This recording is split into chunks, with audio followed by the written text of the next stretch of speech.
Yeah, one of the things that people have asked, they asked while we were there and they asked when we got back, what was it like to travel in that area right now? And obviously there are things that change every single day. And so I'll tell you a little bit about what our entry was like. Yours is going to be nothing like this 14 months from now when we do this trip. So I may be the most COVID PCR tested human being in the world right now, or at least one of them. I went to Turkey for a week in early May, was home for 3 weeks, and then did this other trip. So to go into the Holy Land, you had to have a negative PCR test within 72 hours of departure. You had to have proof of vaccination to be able to go in. And then when you arrived at the airport, at Ben Gurion Airport in Tel Aviv, we had to have another COVID PCR test, rapid test at the airport. Went straight to our hotel, and then they sent somebody in to do a blood serology test. And so the great news is that as of the end of this coming week, the serology test will no longer be required. But they were really looking to make sure that people come in have antibodies for COVID. Israel's done probably a faster job than anybody in the world rolling out the vaccinations for COVID-19. Roughly 80% of the population are vaccinated now. And the majority of those have had their second shot. The Moderna and the Pfizer vaccines are the primary ones that they're using. They have some vaccine hesitant folks in different pockets of the country that tend to be the very conservative, ultra conservative factions in Israel. So they're trying to do things to get that ramped up. But they want to make sure that there's no variants or anything else that are brought into the country. I will tell you, I'm glad that the serology test has ended. They had thought they would do it like a finger prick for the diabetes sugar test that many of us, including me, have to do on a regular basis. They never got that technology set up, so it was the sticky with the needle and draw the vial of blood out. And Jamie doesn't like needles, so I'll be glad not to have to do that again. But you know, the truth of the matter is, all of those things are going to change over the next year. As more and more of the world is vaccinated and the pandemic becomes more and more under control, I think most of that's going to go away. For the foreseeable future, the COVID testing and the vaccinations are still going to be a requirement to go in. The other thing that I'll tell you about traveling right now is I'm going to be lucky. I get to lead a group doing a familiarization trip for the Oberammagau Passion Play in September, September the 7th through the 13th. I've got 26 people right now who are traveling with me, and most of these are our tour hosts and spouses who are going to kind of do a preview visit. So we're going to visit some of the sites that you're going to see as part of the Oberammagau part of the trip. And we actually get to spend a day in Oberammagau. We get to meet with the director of the play. We get to meet with some of the actors. We get to go backstage, see a lot of the stuff that's going on. But then we also take folks to different sites that we're going to visit. Particularly, we want them to see hotels and restaurants so that they're familiar with these places and can also share better with some of their guests that they're trying to bring along with them. So one of the things I want to do, first of all, is actually let you see a video. And some of you may have seen it. I think Tim or Karen has got the link for it. And this is a video on the Educational Opportunities website for the Holy Land Oberammagau trip. And I will tell you verbally, the way to find it is go to eo.travelwithus.com. So that's the company website, and you'll see a link, you'll see a little button on the top that says Find the Trip. And for the Find the Trip section, you type in capital letters HO and then 22. And it will bring up two different options to look at. So we're doing the Holy Land Oberammagau with either do the Holy Land first and then Oberammagau, or Oberammagau and then the Holy Land. And I believe your itinerary is Oberammagau first. So anyway, the video I think on both of them is the same. I mean, I'll have some pictures, but there's a video link in there, and it's kind of our promotional thing. So let's go ahead and run the video and let folks see that.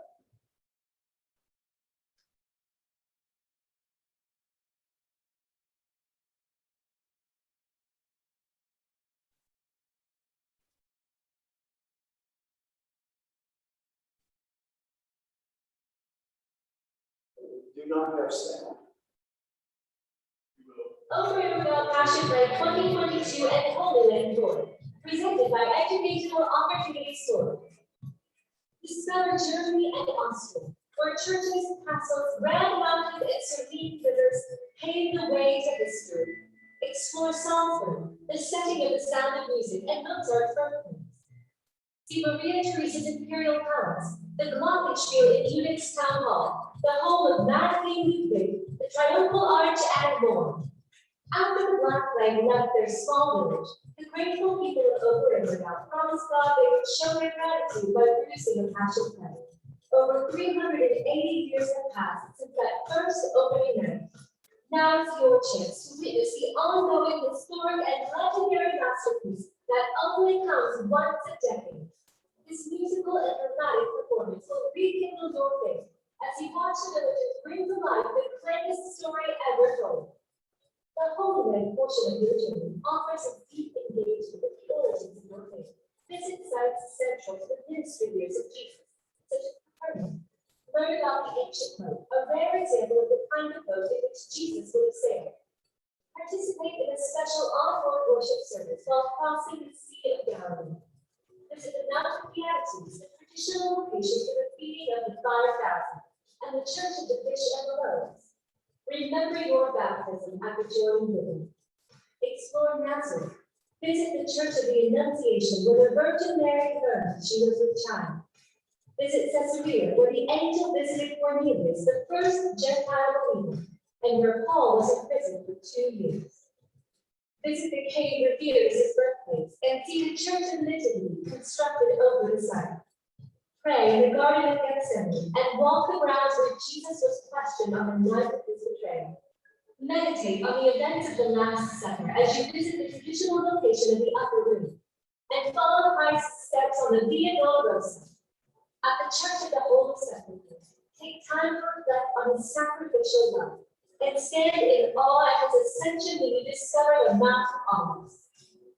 This all-inclusive tour covers international airfare, breakfast and dinner daily, the Luxor coaches, entrance and program fees, fuel surcharges and government taxes, first-class hotel accommodations, gratuities, tour guide, and more. It's your turn to experience the Oberammagau Passion Play 2022 and Holy Land Tour, presented by Educational Opportunity Stores. Don't let this once-in-a-lifetime opportunity, which includes your ticket for the full Passion Play experience, pass you by. Call your local tour host or contact EO Tours at 800-247-0017 or at eo.travel/passionplay to register today. Great promotional video. I think it does a good job of really quick down here telling you about what you can see and live in the UK. So I'm actually going to use one of the brochures to kind of talk about the itinerary and what we're doing. And so Timmy here did these, and we actually customized it. It says Best of the Holy Land, Oberammagau Passion Play, Best of the Holy Land, Dr. Tim and Reverend Karen Roberts. So glad they were able to get the brochures out. So you're going to actually begin the trip flying out of the United States. Normally everything's quoted from JFK. I think they're figuring you guys are probably going to go out of Charlotte. Yeah. And I think it's actually included in the price and the published pricing. So normally, yeah. So you would fly Charlotte to Munich, and one of the great things about that is there are direct flights out of Charlotte to Munich.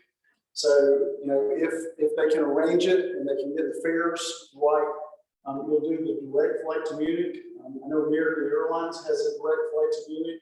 Lufthansa has had a direct flight to Munich. Otherwise, you end up flying to one of the other ports to leave, often flying into New York or the New York airport to go. So I will tell you, it's a lot more convenient to fly directly if you can do that. So you'll fly to Munich, and once you get to Munich, someone will meet you at the airport. They will always have a little placard that they'll hold up that says EO, Educational Opportunities. It has a little globe sign on it, like what I have on my shirt and on my name tag. And so that will be one of our representatives who will meet you there at the airport. Once everybody's cleared customs and collected all their luggage, we'll get in the bus and go to the hotel that we'll be staying in that night. And it's probably going to be a couple of hours drive from the airport in Munich to the place where you're going to stay, to be able to put you in a place where you're close to where you're going to for the next couple of days. I'm not exactly sure what hotels we're going to be in yet. Some of that's still kind of being reworked and reimagined. Possibly, and it depends on how they structure the flights. I know when I did this trip in 2010, when we came into Munich, we had about 6 hours that afternoon, and we actually got to go into Munich, into downtown Munich, which I think the video actually mentioned seeing the Glockenspiel, which is a really famous thing in the downtown area. We actually went to one of the concentration camps right outside the city, which for me was a very interesting thing, and I'll talk about that in a minute. So I hope you guys have a chance to do that, because it's connected to all the other things that you're going to do.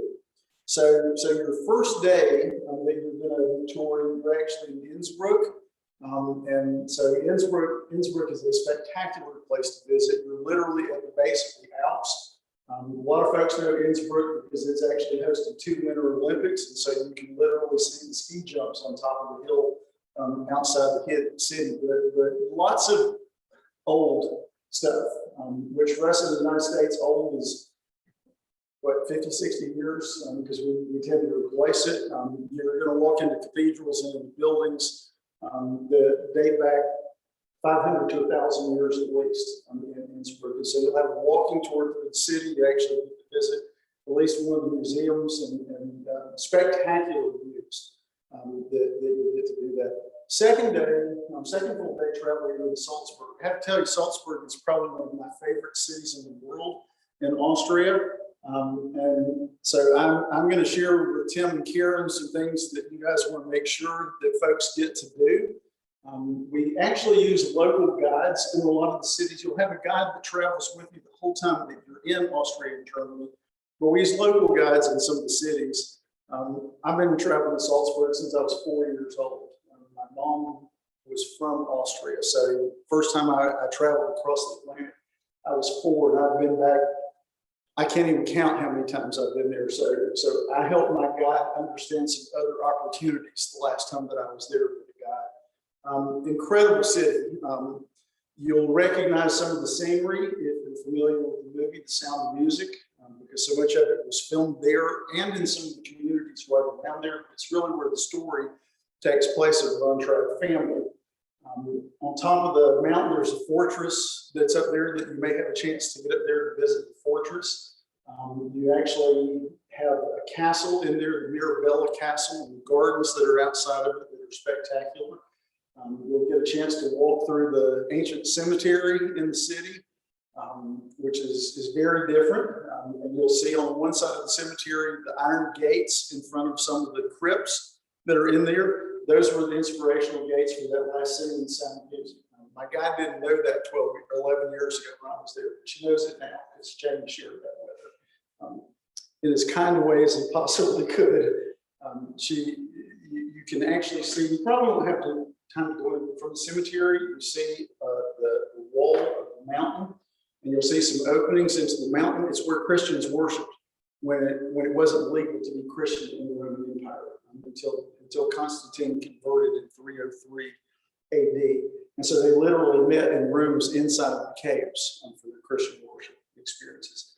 You know, Salzburg is an historical city, and it's best known to a lot of people in the world as the birthplace of Mozart. So if you are a music fan of any kind, I will tell you to keep your ears open and peeled when you're in Salzburg. We happened to be there the last week in July in 2010. I've been there during the summer.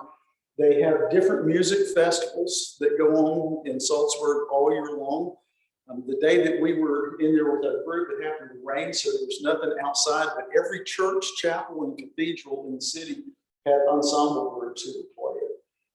And then had we been able to stay in the evenings and somehow manage to get tickets, they literally have concerts in the concert hall. And that kind of stuff goes on all summer. The great place to visit. The second day, you're actually going to visit a couple of castles. The castles and churches day. You go to the Abbey at Tal, which is actually very close to Oberammagau, where the Passion Play is going to take place. So you get to visit in there. You go to the church in the meadows at Wies. So remember, in German, when you see a W, it's always pronounced like a V, and V's are pronounced like W's. I mean, it's backwards. But the church in the meadows at Wies, and it's a very pastoral area with lots of fields and stuff. Again, most of the time when our groups are there visiting the church during the week, there are groups who are doing ensemble music inside the church. So as you start walking toward the church or the parking area, you'll hear these beautiful sounds that are moving across. It's an incredibly scenic place to be. And then the castle of Linderhof, the castle of Mad von Ludwig. And so look it up, Google it, look it up online so that you know. In fact, I tell you, take the brochure and look at all the places you're going to go and look at stuff before you go so you have a better idea of what to look for when you get there. Know some of the history and be able to follow through with that. And then the big day on this part of the trip is the Oberammagau Passion Play.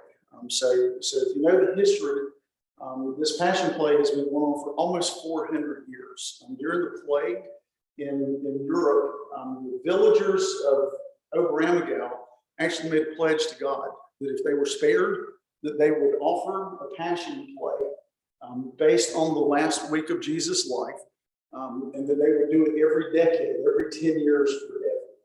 So it's 384 years old now, or 385 years old now. We're coming up on the 400th anniversary in 2034 from when they did the first play. And I will tell you, the play is fabulous. It's all in German. But don't be scared of that, because you're going to recognize the story. For those of us who've been in church for a long time, even if you don't understand anything in language, you're going to understand what's going on. But they also give you a book that has the script for the whole play in English on one page and German on the other page. They also give you a little teeny tiny flashlight to use, and the batteries will wear out before the play's over. The play is 6.5 hours long. And it is phenomenal. Now, you don't sit there for the whole 6.5 hours. They actually take like a 2.5 or 3 hour break for dinner. So you start in the afternoon, you leave, and you go to one of the hotels that we work with there, and have a fabulous meal at the hotel, and then come back. And that's when the flashlights. So I'm telling you that because you probably want to carry your own small flashlight, just because the batteries, if you want to try and keep up with the script. You know, I speak enough German that I can follow most of the language with it, but also had the book open so I could flip through and look. And we had other guests that were trying to read, and finally they just said, I can tell by the visuals what's going on. The guy who's directing the Oberammagau Passion Play, this will be his 4th time to direct.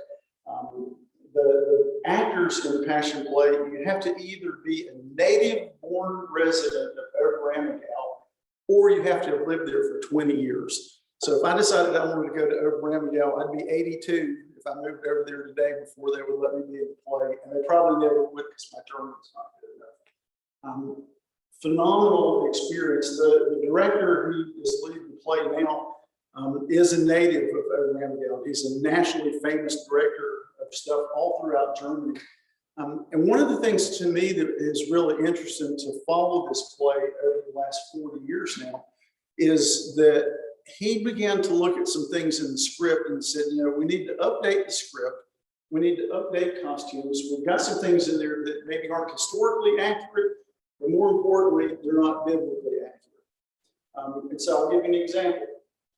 Prior to his first time directing, the Jews who make up most of the crowd scenes that were in there were actually depicted with horns on their heads. So I tell you, you know, for me, seeing the concentration camp was important too, because one of the histories of Europe was that so many communities would have passion plays, and everything was blamed on the Jews for the death and crucifixion of Jesus, and they would often result in the burning of synagogues or the destruction of Jewish businesses or outright violence against people. And so this director came back and said, you know, we need to not do this anymore. So now they're the blue people. They all wear it's a solid blue costume. So you know that this is the crowd, that it's the Jews. He also recognized that in the trial scene in the house of Caiaphas after Jesus has been arrested, in the script that they had been using for a long time, nobody speaks in defense of Jesus. And he said, that's biblically not accurate. He said, we know that there were at least 3 of the Sanhedrin Council of 72 supposedly most righteous men in all of Israel who spoke on Jesus' behalf. At least they said, we need to be careful, because if this is of God, then we need to let it ride. We need to let it ride. So we know that Joseph of Arimathea was a member of that council. We know that Nicodemus, who goes to see Jesus during the night, is a member of that council. And there's another one, Gamaliel, who was a teacher, that is also known. So he's included some stuff in the dialogue in there. So it's been fascinating to me to watch and see how he's adapted to try to be more authentic to the story, and also to be at a place where it doesn't blame somebody for what happened. There's plenty of blame to go around. The reality is that the Jews, even the folks who were the rulers of the temple, they had no authority to execute anybody. It was a Roman thing to do that. So anyway, kind of a neat little aside. Fabulous play, and like I said, it's been going on for a long time. Before the pandemic hit last year, they were anticipating 500,000 people would see this play from when it starts in early May and runs almost through the end of October. There may be a little bit lower numbers from people who canceled, but they may also have some more spacing inside of the place. We just don't know the answers to that right now. But this is only the second time in the history of the play that they've ever had to postpone. So what an opportunity for us to have come out of a global pandemic and to go see an offering like this from the community that's been going on for almost 400 years now, that remembers and celebrates the act of faith from these folks when the pandemic that they experienced 400 years ago was over with. We've said in the offices and in some of our sales meetings, we can't sell the Oberammagau Passion Play right now. We haven't done a good job about telling people what it is, but it's a fantastic experience. You're going to enjoy it, and I'll look forward to hearing what you say about it. The drama is incredible. The drama is incredible. The music is incredible, and even the fact that it's in German is not going to make that much difference to you. Yeah. You should have the copies of the book with the script before you go. We usually try to get those to people 2 to 3 weeks ahead of time so that you can carry them with you, but you can also kind of scan through it and look, so you know these are the different acts that you're going to have. So the following day after your Oberammagau visit, you will actually fly probably from Munich, you'll fly to Tel Aviv, to Ben Gurion Airport. And unfortunately, it's not that long of a flight, but by the time you check in one airport, check out the airport, there's not a lot of touring that will happen. But you're going straight to the Sea of Galilee from there. It's roughly, depending on traffic. So one of the things that we decided when we were there a week and a half ago was that during the pandemic, everybody bought their own car now. Traffic is horrible in Jerusalem. But the highways and all are really good, and it's a straight shot to drive from Ben Gurion to Galilee to the hotel that you'll stay in. You'll probably have at least one stop along the way. The Sea of Galilee is 680 feet below sea level. And so you literally come to a place while you're traveling where they can stop and you're at sea level and you can look down and see the whole Sea of Galilee, which kind of gives you a really good perspective.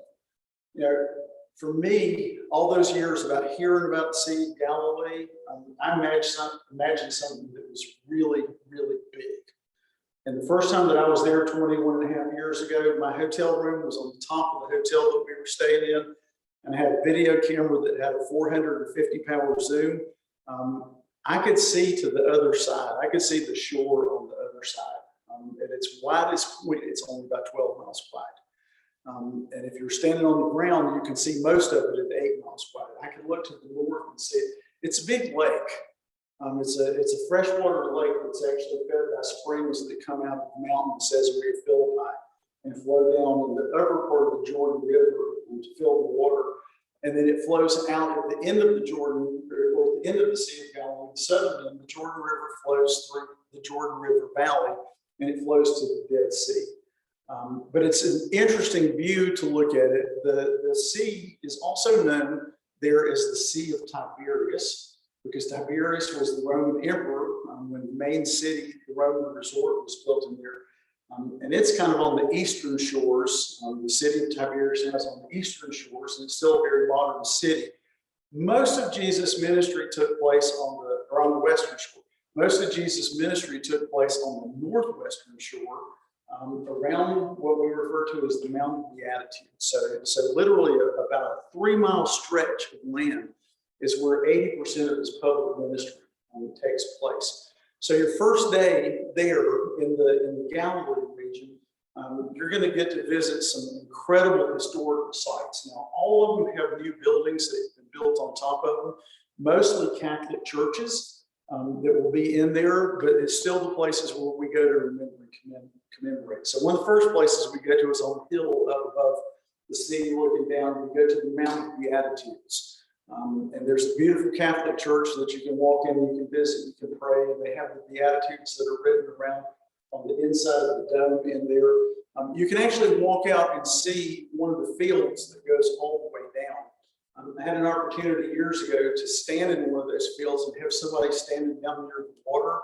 There's no PA system, there's no microphone, but because of the way the sound carries downhill and bounces off of the water, it was very easy to imagine Jesus speaking to a crowd of thousands when he preaches the sermon, and then being able to hear all of it.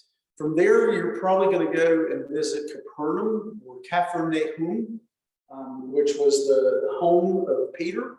It was the place when Jesus leaves Nazareth as an adult and makes his way toward Galilee. Capernaum or Capharnaum actually becomes his home base of operations really for the next 3 years. He actually teaches in the synagogue there. It's recorded in the scripture. And so you'll see the ruins of the first century synagogue, but it's right there where the synagogue would have been, where Jesus taught in the synagogue.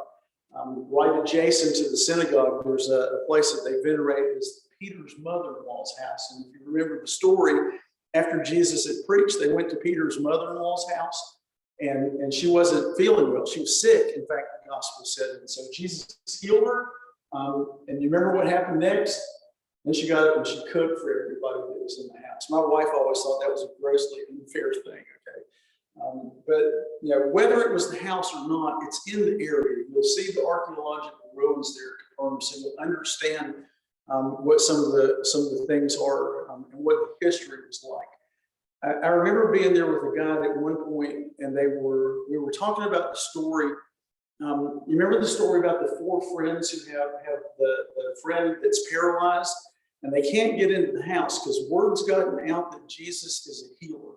And you remember what happens in the story? They go up on the roof, and the gospel says that they chop a hole in the roof to lower the man down to where Jesus is. And I think about that, and I think about our houses. These are homes that would have been built out of the black volcanic basalt stone. And so you'll see the foundations for a lot of them. And so, a family would build one room, and they might add another room, and another family, and they would cover the courtyards in between to shade. And on the outside of one of the structures, there's a set of steps built out of the same stone on the outside. And I remember my guide pointing that out to me on this particular trip.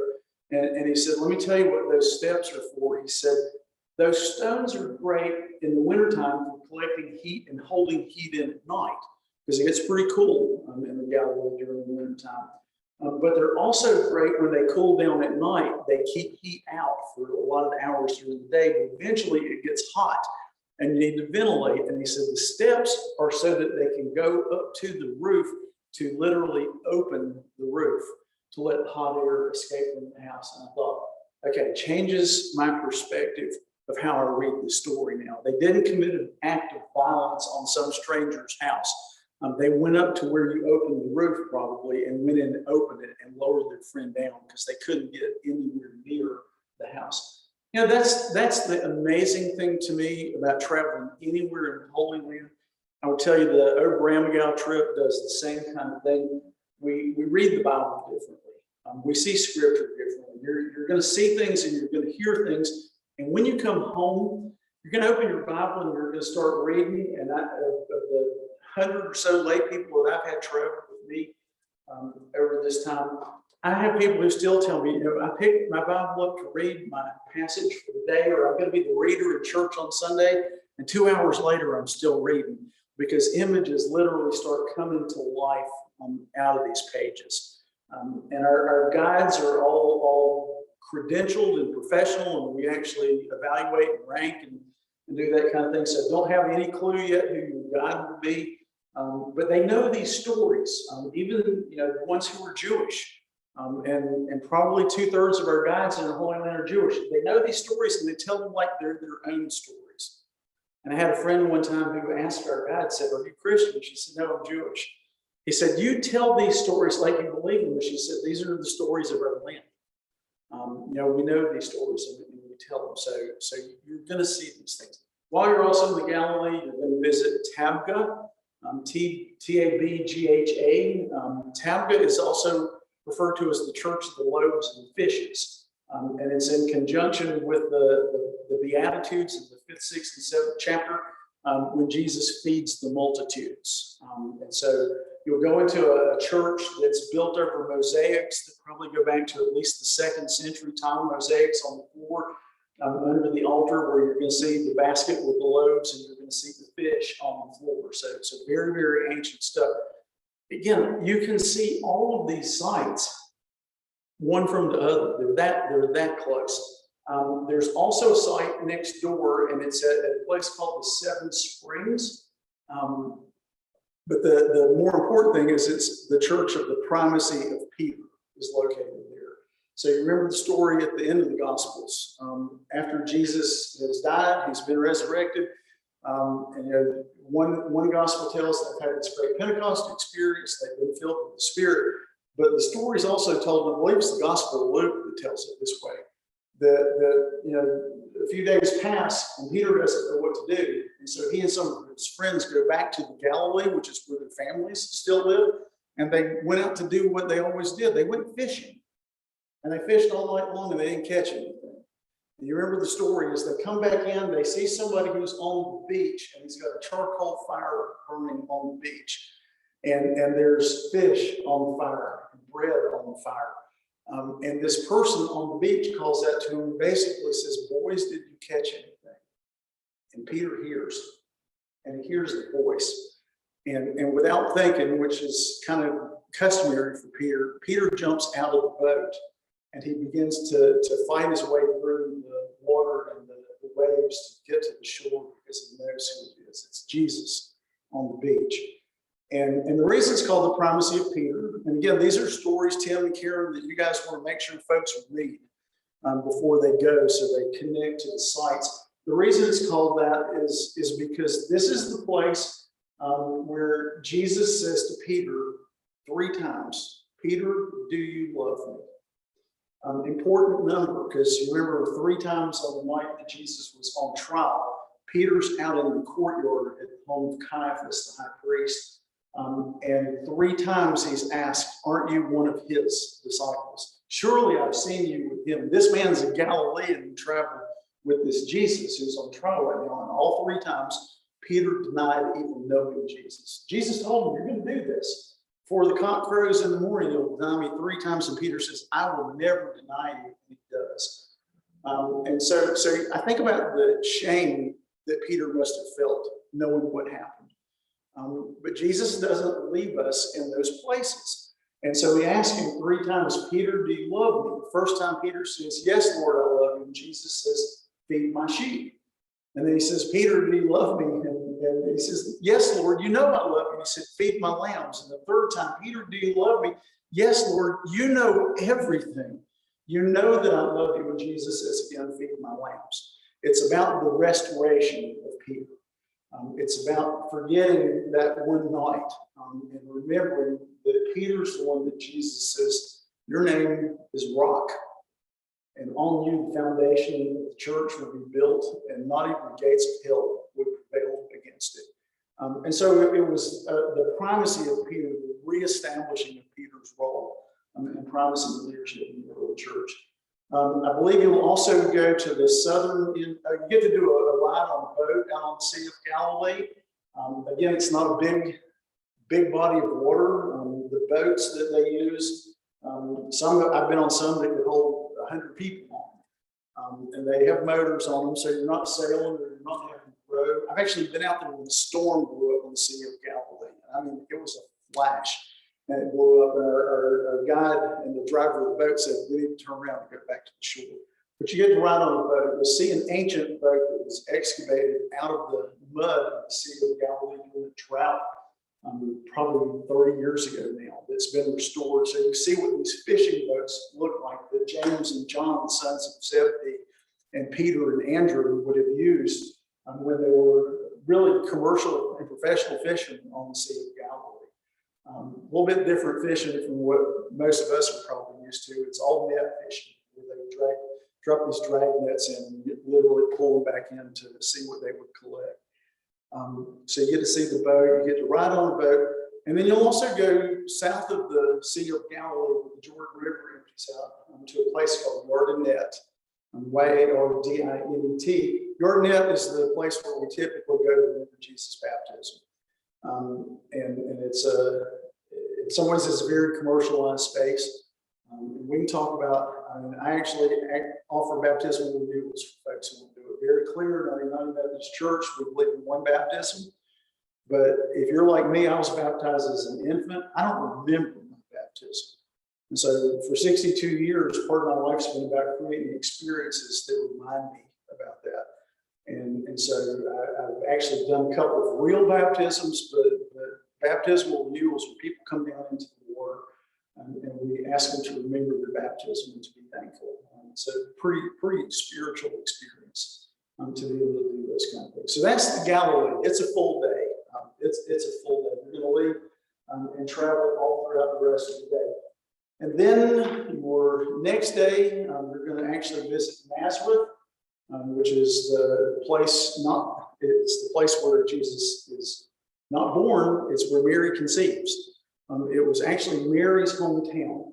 And so there are two churches there, and I'm not sure which one you'll end up visiting. There's the Church of the Annunciation, which is probably where you'll go. And again, it's a large Catholic church. It's built over the ruins of ancient Nazareth, which would have been a very small and relatively poor town. Most of the residents didn't work there. They actually worked in trades in Sephora, which was a Roman enclave not too far away. And so we know that Joseph was there before Mary becomes pregnant. We know that he's a carpenter or perhaps a stonemason, and perhaps he worked there in that village. It was the place. But you go in and you can see some of the ruins, and they're going to point. They're going to say, that was the cave where Mary's family lived. We don't know that. They didn't leave an inscription. They didn't put a stone outside where they carved in and said, the family of Mary lived here during X years. But it's to go and to remember the story of the Annunciation. There's another church that's also very related to it, and it has a line of spring down the bottom. And there's a story in there where Mary prays, and she prays into the spring, and so they think this is where it was. You might actually, outside of Nazareth, get to visit the Mount of Precipice, which again didn't used to be on our itinerary, but has become that way. And the Mount of Precipice is the story where after Jesus, remember his first sermon that he ever preached, wasn't in the synagogue in Capernaum. It was actually back in his hometown of Nazareth. And I know you guys never have this issue when you preach, right? 35 years from being a local church, it never happened. There were some people who thought it was the greatest thing they'd ever heard. And there were some other people who wanted to take him out of town and kill him. And that's what they did. They actually took him out of the synagogue in Nazareth, and they took him up. And by the way, the text that he used, again, it's another one of those things to remember. The text that Jesus uses is the text where he says, behold, the Spirit of the Lord is upon me, for he has anointed me to preach good news to the poor, to proclaim release to the captives, the recovery of sight to the blind, the acceptable year of the Lord, and again, it's all about promise. Well, that sounds great for the text. And then he sits down and they roll the scroll up. It's the Isaiah scroll, and they roll the scroll up. And then Jesus' next line is, today these things have been fulfilled in your midst. And all of a sudden, some people had fingers in their ears and they couldn't hear anymore. They didn't listen to anything else. They were inflamed that he would make a claim like that. So they take him up to this mountain and they're going to throw him over to the mountain. There's a quarry down beneath it. I mean, if they throw him off the side, it's going to kill him. And so they're there, and the crowd's loud and they're noisy. And it says Jesus vanished from their midst. He wasn't there. They didn't throw him off. So the next time you see him, he's actually made his way to the Galilee. So then you'll also visit Megiddo. Megiddo is an archaeological site in one of the most strategic locations in the world. It's literally at the crossroads, the road that takes you into Europe, into Asia, into Africa, and to the coastal highway in Israel. Megiddo was important because whoever controlled Megiddo controlled the crossroads. Now, you probably know the name of Megiddo by a different name. It's actually, in Jewish, it's Har Megiddo. Okay, so you know what name you know it as? Armageddon. Armageddon. And so in the book of Revelation, John talks about the last battle at Armageddon.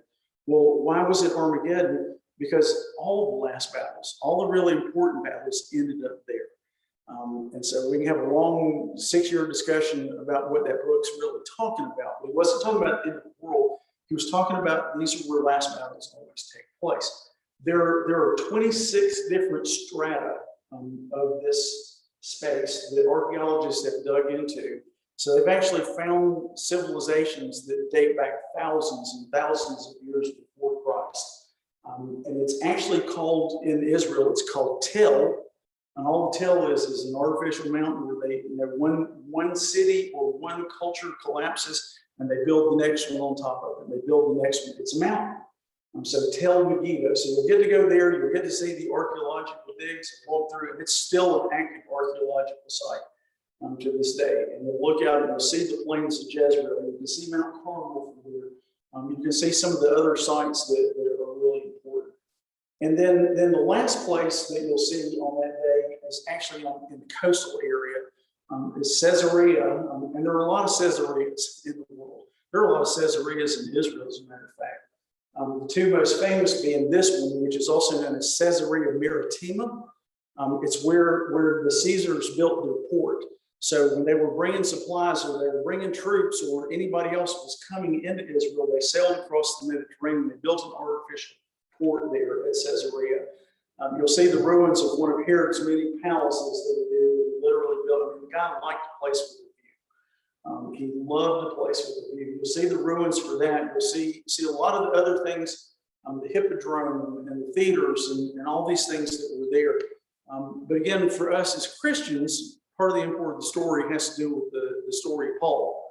When Paul makes his appeal to go to Rome and be heard before Caesar, because he was a Roman citizen, he had the right to do that. He's literally imprisoned there for almost 2 years in that area. So we're not exactly sure where the cell that he was in. In fact, the ocean may have already claimed it. But it has a very Christian perspective for us to be able to go with this, that. And from there, you're going to be making your way to Jerusalem. So Caesarea is just north of Tel Aviv. And so you'll make your way to Jerusalem. It's probably about a 45-minute drive. You'll check in the hotel in Jerusalem, most likely the Olive Tree Hotel. That's our primary hotel that we use. And I suspect that's where you'll be there. So the first full day after you've gotten to Jerusalem, you get to go to Bethlehem. And Bethlehem, I was just there a little bit over, it'd be 2 weeks Tuesday. I was actually in Bethlehem. You'll visit the Church of the Nativity. It's built over what's been venerated at least since the 4th century as the cave where Jesus was born. Again, nobody left an historical marker, but the church that's there has been in one form or the other for over 1,700 years now. It was actually initially erected by Constantine's mother when she journeyed there in the early 4th century. She commissioned this church to be built. And so one side of this cave, where the grotto, is actually controlled by the Orthodox Church, and the other side is controlled by the Catholic Church. So the cave is one cave, but there's a door between the two of them, and you can't go through the door except on Christmas Eve. It's the only time that they open the door between the two caves. Very territorial with some of these folks. But the traditional place that people go is into the grotto on the Orthodox side. And you'll go in through this beautiful building where they've restored a lot of the frescoes on the wall. They actually found tile frescoes under the floor that they'll have open so that you can see. And you go down into the grotto, and there's a place, and again, because it's Orthodox, it's got all kinds of icons in it. I remember the first time that I was there, it's hard to imagine that it was actually a cave because you couldn't see the walls. But there's a place where they marked the site where the creche would have been, where the actual manger would have been, and there's a star on the floor. Again, did it happen here? Well, no. But we know that in the 4th century, the Christians were already venerating that as the site. Bethlehem, again, was not a large town when Jesus was born. It was probably only several hundred people. But you go, and we go there to remember and to experience that. And if you have a chance to go in on the Catholic side, it's faster. The lines aren't nearly as long, and it actually looks like a cave on the Catholic side. And there's some other neat things about that, and I'll send you guys some notes on this. You will also visit in Bethlehem Shepherd's Field.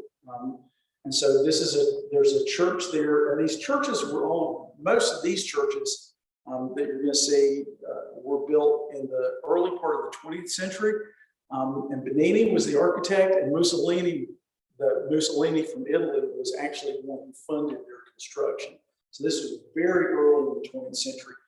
So this incredible little chapel that sits over a cave that looks out into what has been known as Shepherd's Field.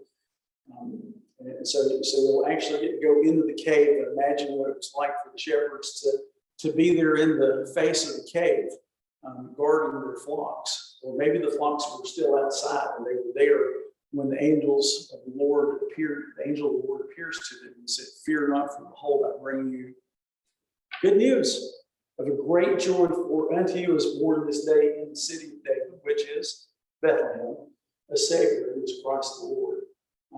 By the way, you know what Bethlehem means? You know what the word Bethlehem means? You will by the time we come back, but I'll just go ahead and tell you. It's Bet, B-E-T, La, L-E, Chem, in Hebrew, Bethlehem. Okay, Bet, which we often spell out as Beth in an English translation, means house. La means of, so it's the house of, and Chem is bread, house of bread. Jesus, I mean, again, these were things that I started to learn as a pastor when I traveled to these places that I didn't learn somewhere else. And it's just one of the coolest things. The bread of the world is born in the house of bread. And most of the folks who lived there in Jesus' days would have actually been involved in the bread industry, either growing the wheat out in the fields or making the bread. And generally they took it into Jerusalem to sell to pilgrims who were coming in to worship at the temple that Jesus went to. Just a fabulous place. There are a couple other places you might get to visit while you're there. I hope we're able to take you there. One of my friends and former guides actually manages a hotel there now called the Waldorf Hotel. And it's a play on the word Waldorf Hotel. They bill themselves as the hotel with the worst views in the world. What a marketing strategy. And it's literally built on the inside, literally 10 feet away from the barrier wall that's been built all around the city of Bethlehem. And on the Bethlehem side of the wall, it's filled with protest art. And so the hotel and the museum that are there tell the story from the perspective of the Palestinians, particularly those who live in Bethlehem. They literally live in a city that's been walled off. Their access in and out of it is very, very restricted. So I hope you get to go there. If you know anything about modern art, There's an artist by the name of Banksy, and nobody knows who Banksy is, but he does pop-up displays, particularly in England at least once a year.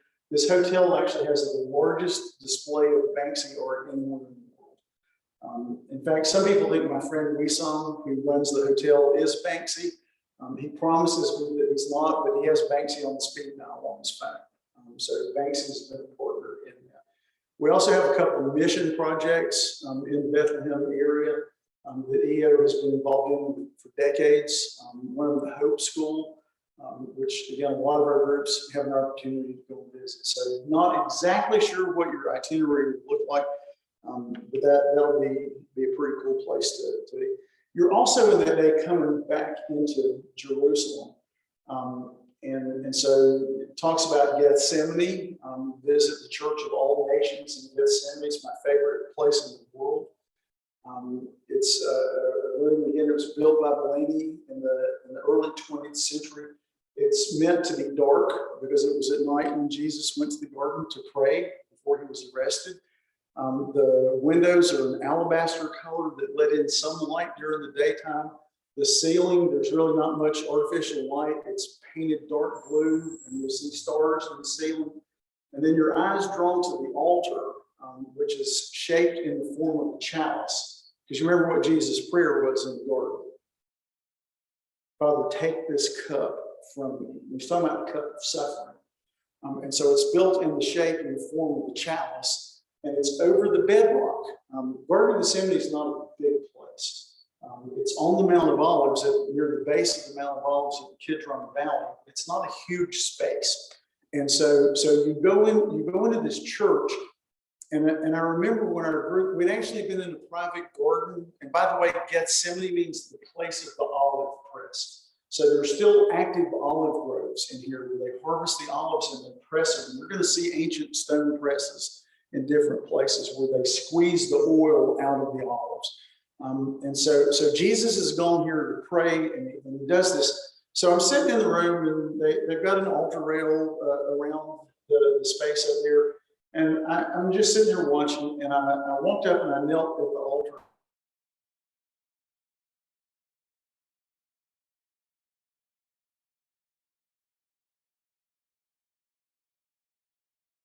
Away from me right now, but I'm also remembering the second half of Jesus' prayer. Because the second half is, but not my will be done, but thy will be done. And I remember my wife came up and tapped me on the shoulder, and she said, "We're ready for us to go back to the bus."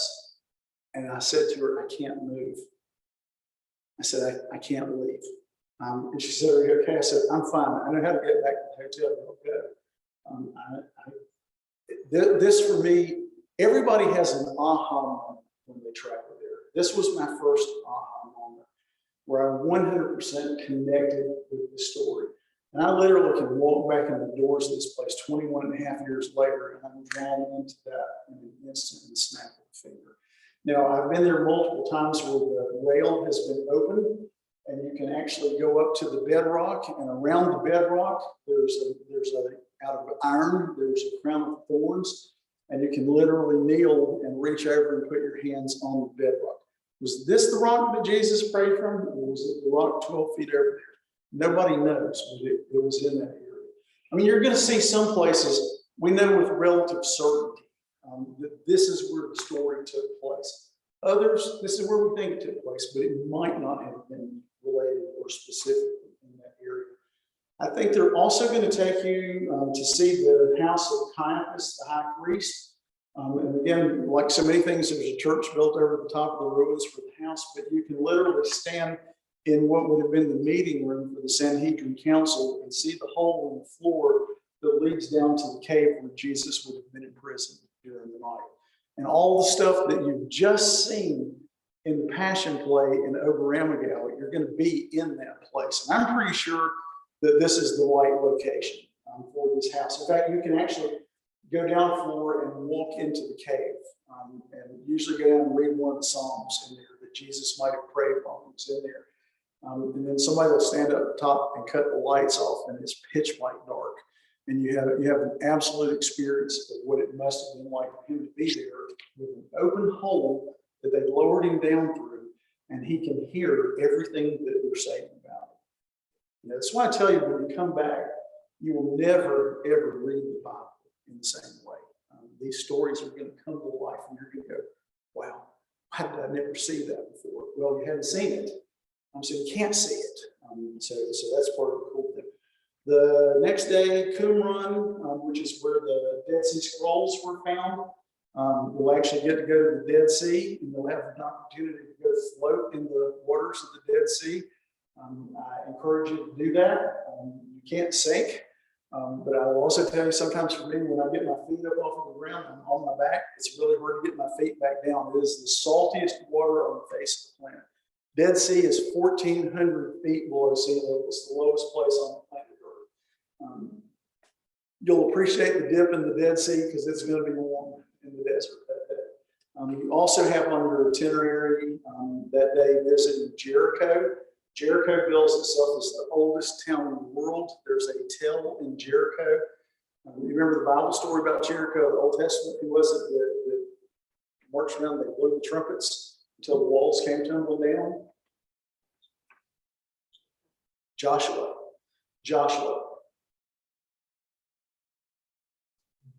We think this is where ancient Jericho would have been. They said cities over 10,000 years old. One of the other cool things from Jericho is you look back up into the valley and the hill going back up to Jerusalem, and you'll actually see the Mount of Temptation, where we believe Jesus spent 40 days in the wilderness. In fact, they actually have a monastery that's up there.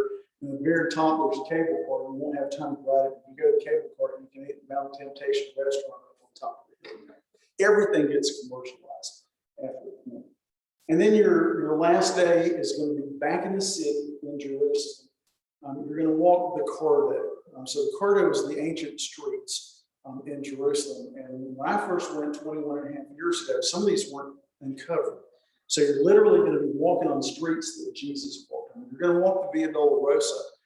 And again, the modern old city of Jerusalem, let me say it that way, is built above the old city. So there are places where you can go down underneath and literally walk on the stone pavement where Jesus would have walked. But it also, in the Via Dolorosa, it means that you get to go to some of the places. So one of the names that you'll hear mentioned is the Lysototros. It's the stone street. And the stone street is where Jesus was when he appears before Pilate and has the judgment delivered against him.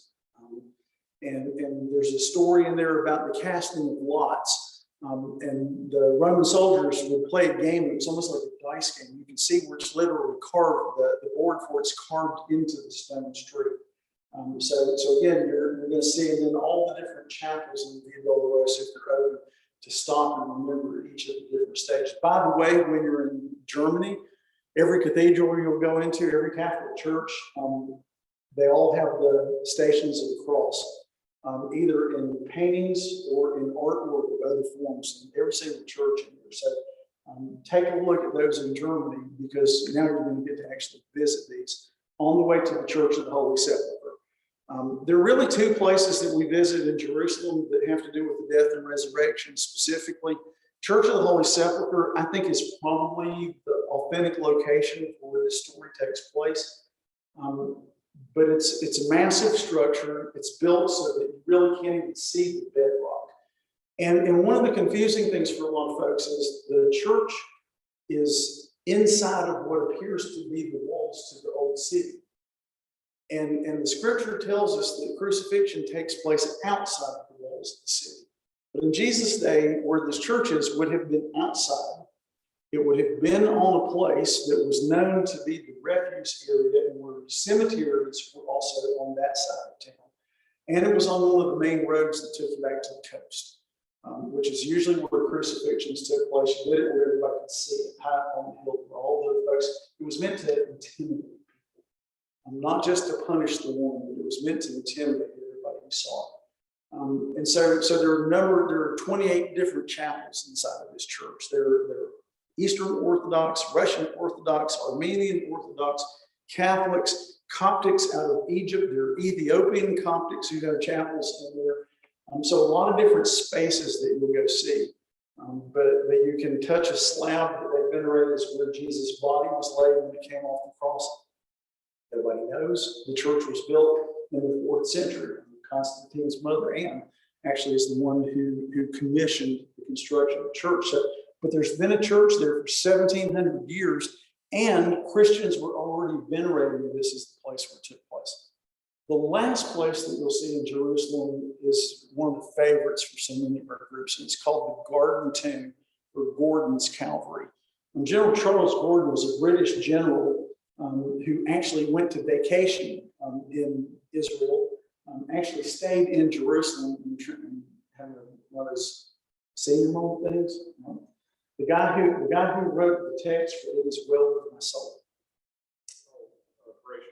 Horatio Spafford. Horatio Spafford had a house inside of the old city of Jerusalem, and General Gordon actually stayed in Horatio Spafford's house for a couple of months. And he's been reading this story, and he's looking for a place that could be the place of the skull, or Golgotha.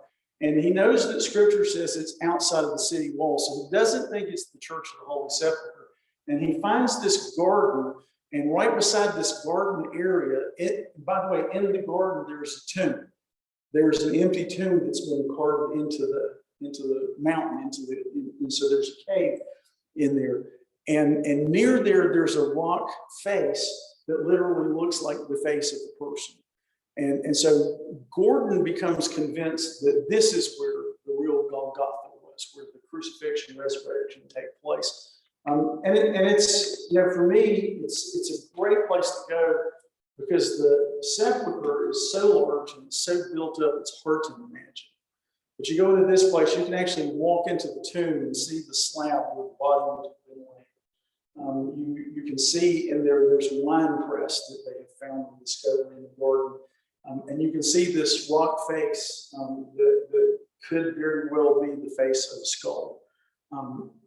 And for a lot of people, it's a very fitting way to finish because it brings them to a spiritual connection that's deeper and richer. And so, I'll have people say, well, don't you think that was the place where it was? And I said, historically, archaeologically, I'm pretty sure the sepulcher is where the site is. But the Garden Tomb is a phenomenal experience, and we're closed with worship. So they will actually provide elements for you guys to celebrate communion for your group in there in the garden. You'll have your own little space in there that they will assign to you to be able to do that. And I'll tell you, the multiple times that I've gotten to do that, probably one of the high holy moments of ministry for me to be able to do it. The last time that I was there, I was actually a part of a group. It was a very ecumenical group.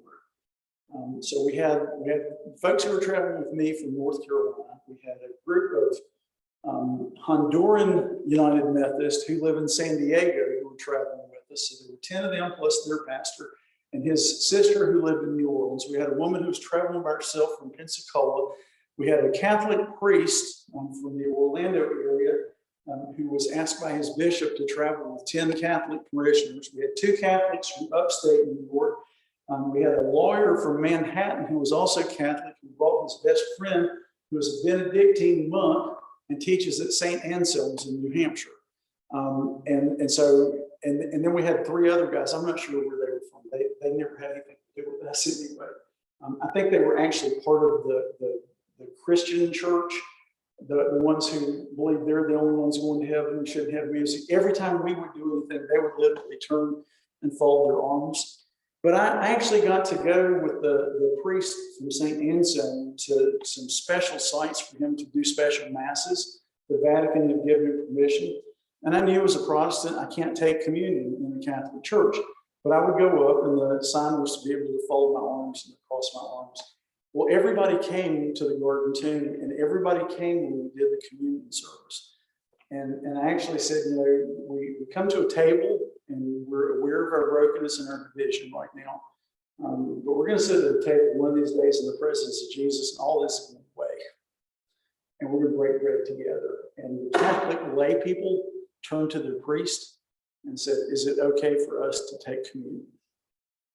And the Catholic priest said, by all means. Now, the 2 priests came and they did the same thing that I had done for a week. They crossed their arms over the chest. Phenomenal experiences. Your lives will be enriched. You can tell I like this place, right? I don't just work doing sales stuff. The joy of my life is connecting people to the places where we all going to go. So I would just tell you, a 3-minute video can't do justice to any of it. You're going to capture memories. You're going to capture images, and for the rest of your life's going to be changed. You'll never read the stories the same way. But I'll also tell you, part of the other thing that's cool that happens is you're going to form community with people that you already know and develop bonds that are going to last forever. Some of the dearest friends that I have in the world I met while I was traveling to these places. And because of the shared experience that we had, this Benedictine priest and I, we're in touch usually once a month with one another. In fact, my birthday was last Sunday in Athens, and he said, "Man, I wish I was traveling with you again." I was like, "Hey, let me know when you want to go. I can probably work that out for you." So I'm excited that you guys are going. I'm sorry that the folks who planned to go last year had to punt, but glad that Tim's on board from Lincoln, and glad that Kieran's on board from here in Wilkesboro, and y'all are just going to have a marvelous experience. Now, Tim and Kieran know anything they need, they can get in touch with me. But what I also want to do is let you ask questions. And you can ask anything. And if I don't know, I'll tell you I don't know, but I'll find out the answer and I'll make sure that I get it to one or both of them so you know. So questions. What do you want to know that they haven't told you? What happens if the Israelis and the Palestinians start throwing rocks at each other? Yeah, that. Which again, the question was, what happens if Palestinians and the Israelis start throwing rocks at each other? Well, rock throwing goes on all the time. We just don't hear about it. It happens in other places. What we really don't want to experience is what happened a little bit over a month ago when they started shelling out of the Gaza Strip. And so I'll tell you, we were on the streets in Tel Aviv, which was one of the targets. We were on the streets in Tel Aviv. We were on the beach in Tel Aviv. We were walking around in Jerusalem, walking around in all the areas. Everything's pretty calm right now. It's not the first time that they've had issues. But what I will also tell you is that one of the benefits about traveling with a company like Educational Opportunities, we have ground staff who are there. We have people who live there year-round who work for us, and the ground operators that we work with. And they're very much aware and in tune with what's happening. So what happened in this last time? It was like the perfect storm of all these things that came together. Our CEO, James Ridgway, was actually in Jerusalem when the shelling started. So what happened? You were at the end of Ramadan.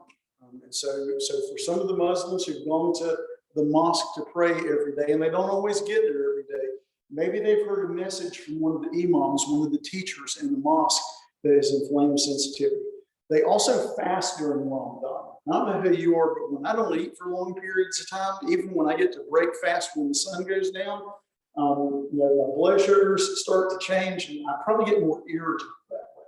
So, end of Ramadan, you had a neighborhood in East Jerusalem where you probably saw stories that the Jewish settlers, is how it was portrayed, were trying to move the Muslims, the Arabs, out of their homes so that they could take over the land and they could build on it. And this wouldn't be a new thing in Israel. Unfortunately, you'll see settlements that have been built in the West Bank that have encroached across the borders that were agreed to. But what we did hear in the American press is that homes in these neighborhoods have been owned by Israelis for almost 50 years now. So the people who were living in most of these homes, they didn't own the homes, they were renters. So there was a court case about whether or not the people who owned the homes could ask these people to leave. So they were waiting on the court case. You had all this that started on the day that the Israelis refer to as Jerusalem Day. So in the 1967 6 Days War, Jerusalem Day is when East Jerusalem is captured. Up until that point, it was all under Jordanian control, as was everything to the east of there, all the way to the Jordan River and beyond. After the 6 Days War, it was all under Israeli control. And the Israelis celebrate Jerusalem Day when they now have control of the whole city of Jerusalem. Well, the Palestinians don't call it Jerusalem Day. They call it the Day of Catastrophe. And then you had two other major political events that were going on. So this is a long answer to the question, but generally when there's going to be something like that, there are precipitating events that we're paying attention to. The two main political issues that were going on, Benjamin Netanyahu couldn't form a coalition government. And so if you've been keeping up with the news in Israel, you have parties that are literally across the political spectrum, from the hardline hawkish folks to the people who take a much more liberal, progressive position. And they literally came together and formed a coalition government to oust Netanyahu from power. So you had a power vacuum in Israel because Netanyahu couldn't form a government, and they had given this other group 30 days to be able to form a government. They had to have 61 members of the Knesset, or the Israeli parliament, to agree, and that's exactly what they got. They got 61 out of 120 votes. So a power vacuum in Israel.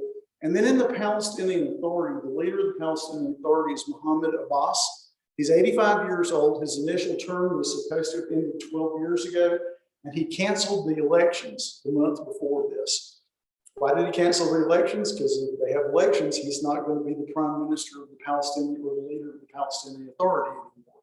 So you've got all of these things that happen, and Hamas, who's based out of the Gaza Strip, which may be the most densely populated piece of land on planet Earth, Hamas actually began to take advantage of all of these things and to fire rockets. And what they said publicly was, well, Palestinian Authority can't stand up. They can't do anything. And so we're going to be the protectors of the Palestinian people, the rights of the Palestinians. Most of my Palestinian friends will tell you Hamas is a terrorist organization, and they don't speak for us, and we don't want them.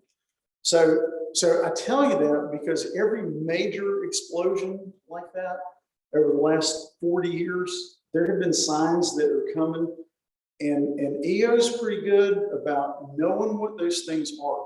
There are days that we can't go to Jericho because there might be a protest going on in Jericho. We're not going to put our groups in places where they're in danger. The other thing that I would tell you is that if something happened, when the Arab Spring movement started, we had 3 groups who were in Egypt when it happened in Egypt, when Mubarak was removed from office.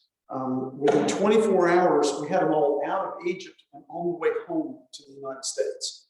It took the State Department another 24 hours after our folks got home before the U.S. State Department could figure out how to get non-essential personnel out of the embassy in Cairo. So I hope that gives some assurance. You know, there's no way to say that we're never going to have violence there again. They have a history that's filled with thousands of years with episodes, but we do a great job of listening, being aware of what's going on, and when something happens, EO, we've never had, and you know, what's the word? The past is not an absolute predictor or guarantee of the future. Past performance is not a guarantee of future performance. You know, there's never been a tourist who's ever been hurt in any of this, because as much as they don't like each other, both of their economies are dependent on tourism. So the last factor for this one is there weren't any tourists there. I mean, there were none. You know, people ask me all the time, are we safe? And that's a general question, even without what just happened in May. Are we safe when we're there? I live in Lake John Busker. I feel safer walking around the old city of Jerusalem by myself at night than I do walking around the lake at night. The security is great. People are watching out for stuff. You know, can I promise you that nothing's going to happen? No. Can I promise you that EO has the capacity to take care of people anytime anything happens? Absolutely.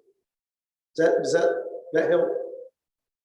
Wants to know if it's possible to add on a couple of days into the tour. He has family here in Nazareth. So the question is, can you add on days at the end of the tour? And the actual answer for that is yes. And so I'll talk to you, Karen and Tim, about how folks can do that.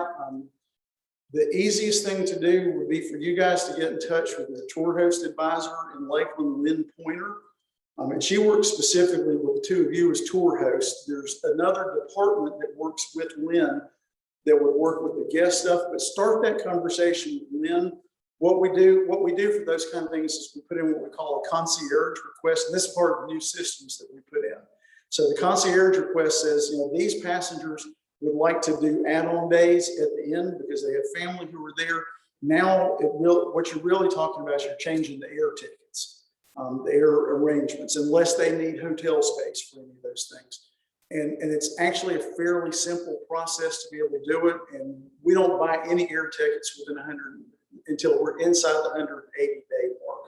We're gonna block out seats with the airline, but we're not actually going to ticket anybody. So that's something they want to go ahead and do. But absolutely, you can do that. All right. Yes, ma'am.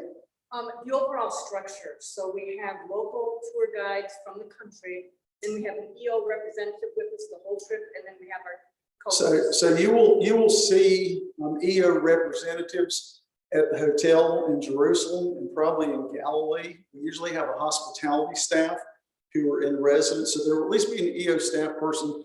They won't necessarily be traveling with you all the time. When you arrive at the airport, and so we use ground operators in the different countries who we have long-term partnerships with. So for instance, in Germany, our ground operator, we've been using there for over 30 years. So somebody from their company, you won't know that they're from a different company because they're going to show up at the airport. You've seen the stuff where the chauffeurs are standing there holding the tags when people come out, Mr. So-and-so. Well, they're going to have one that says EO. And if you're multiple groups who are traveling at the time, you're going to have a bus that's a specific color. So my last Israel trip, I was on the green bus. Actually, I was on the brown bus. And so we got there and the guy's standing there holding the EO tag and it said brown bus. Well, we were the only EO bus coming in that day, but he's holding these educational opportunities, a little EO in the globe sign on it, brown bus. So we knew that's who we rallied with once we cleared customs. And somebody will do that for you at the airport in Munich once you've come through all the stuff. But you will have a guide. The whole time that you're in Germany, you'll have one guide that will travel with you everywhere that you go. But in some of the cities that we go to, they require that we use a local guide. So our guides are with you in Salzburg, but you're probably going to have a city guide in Salzburg.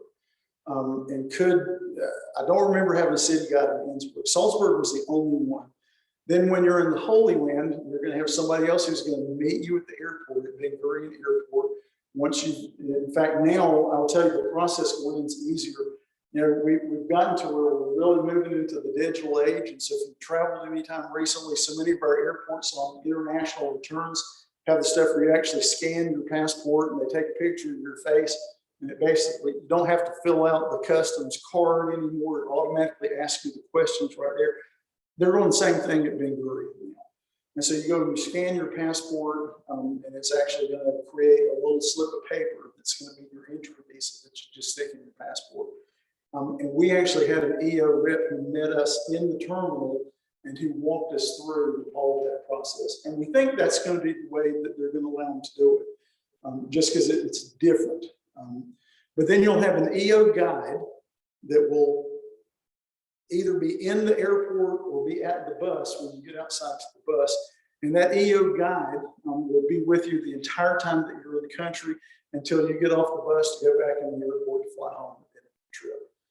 So that'll be the EO representative that you'll see, although you'll see other EO staff in hotels. And with Oberammagau, we'll have EO staff in and out all the time. In fact, I know, you remember last time when you guys said that you were going to have a pastor, and I said, well, the likelihood is I'm going to be there, but if I'm not, I know other pastors who are going to be there in terms of being able to do some of the community experiences and that kind of thing. You guys don't have that problem this time, so you've got two. Is that 3 or 4. okay? That's several. Down at the break at 12 minutes. All right, you have another question. Okay. Yes, ma'am. I've got a pay question. Hey, that's why I'm here, is to promote, but also to answer. And again, I'm going to tell you, if you think of questions later on, this is for people with Zoom or people who watch it, that's for me. If you think of questions later on, share them with Tim or Karen. They can email them to me, and I can shoot the emails back to them. And we'll be glad to answer anything. And if I don't know the answer, at least I know how to find out the answer. from stuff. How Seriously. is this tour rated as far as being easy, moderate, or strenuous as far as walking and stairs for those of us who are getting up in age a little bit or have some challenges, needs? So I'm not going to tell you that it's an easy. I would tell you that most of the places are moderate in terms of their stuff. And you know, I have some knee issues. I have an open wound in my left leg. I have very limited mobility in my left foot because of it. It's been going on for over 4 years now. And I push myself through some of it. But you know, we've had some places. In fact, one of the things that we did, and I hope you guys get to do this in Israel, one of the biggest archaeological things in Jerusalem is called the Pilgrim's Way. And so when pilgrims would have come to Israel, they would have literally started at the bottom of the hill that we refer to now as the city of David. And it's where the Pool of Siloam is located. Imagine you've been traveling for maybe hundreds and hundreds of miles to come to be able to go to the temple, to be there for one of the high festival days. And it's hot and you're not exactly refreshed. And you don't have a hotel that you're going to check in. Maybe you're going to camp out. But the Pool of Siloam is one of the first places where people can come and they can enter the waters and they can bathe. And then there's a series of steps, and the Bible talks about these as the steps of ascent. And so they've been recently discovered. They're being excavated now. We actually got to walk in last 2 weeks ago. It's called the Pilgrim's Way. And it literally you rise 600 meters from where the three main valleys come together at the Pool of Siloam. And you rise 600 meters and it literally comes out at the base of the temple, or what now we refer to as the Temple Mount, where the Muslim Dome of the Rock sits on top of the mountain. And most of it's underground. So Jerusalem was literally continuing to be built. It was buried. And so they've actually uncovered most of it. Expect it to open sometime in 2022. So we actually started at about the halfway point and went in through the construction entrance. We got special permission. It's not open yet. And we walked down about halfway down. And the guide that was taking us through there said, if you keep going down, you'll get to the Pool of Siloam. But I don't know if the gates open at the bottom where you can see it. Well, we had 3 people that had never been to Jerusalem before. And so they were like, yeah, let's walk down. And Jamie said, y'all have a nice walk, okay? I need to sit for a little bit of rest. I've had some folks in some of the places where we've said, this is a fairly, and it's not like 8 hours of fairly strenuous, but for the next 45 minutes to an hour, there's a lot of steps to go up and down. I've had some individuals who have said at different times, you know, I think I'm going to sit this one out. And so they stay on the bus, the air conditioning runs, they're safe there and everything else. This would be a really difficult journey, either one of them. I think would be really difficult if you had extremely limited mobility. The other thing that I tell you is that we're used to traveling with older folks because older folks have time and they have money to be able to do this. And so we know that we're not taking a bunch of 20-year-old mountaineer experts on these trips. And so we're not in a race, and we're gonna make sure that people are okay. And folks like me, when I travel as a bus captain with the group, I usually walk in the back of the group. And if they're stragglers, I stay with them so they don't feel like they're lost, and wait till they get caught up. And you know, I've had some people in some places, but nowhere. Probably the longest single walk that we do is the day that we go into the city and we do the Via Dolorosa. But again, it's not a sprint. And we're going to stop, and we're going to stop at some of the different sites and that kind of thing. So, you know, I think somebody who had to use a walker could never do this trip. They'd see it all from inside the bus. It would be terrible. But you know, I won't tell you that you won't walk up and down steps, because I had one day that I walked 58 flights of steps, but I'm pretty adventurous about stuff too. In the same vein, the older I get, the more I appreciate Western toilets. You will have Western toilets in all the places that you will visit on this itinerary.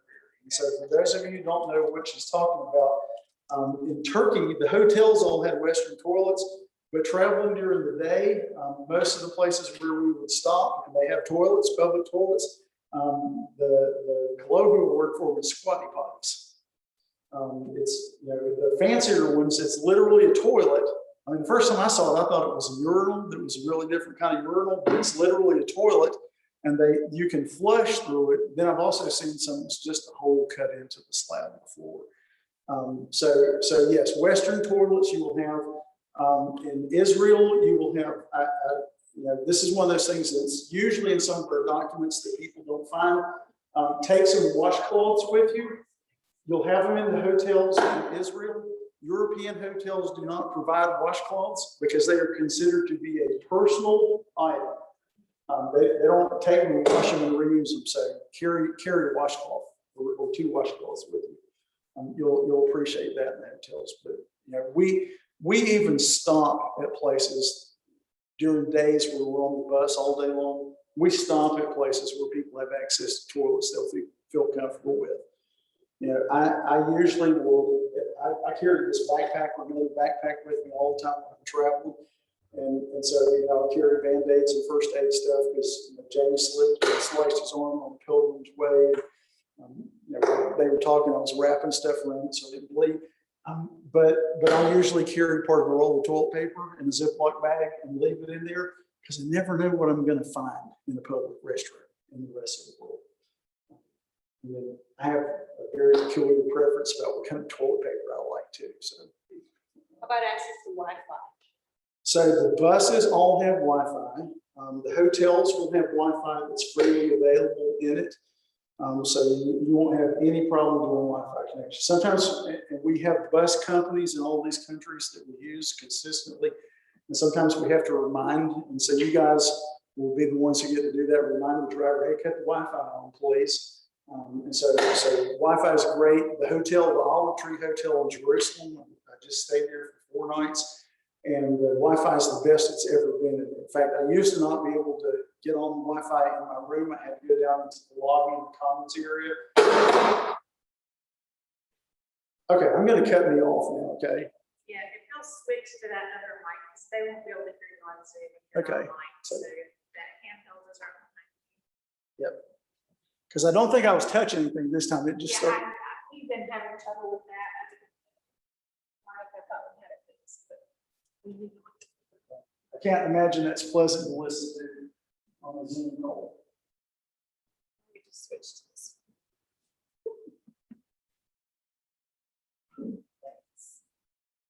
Okay.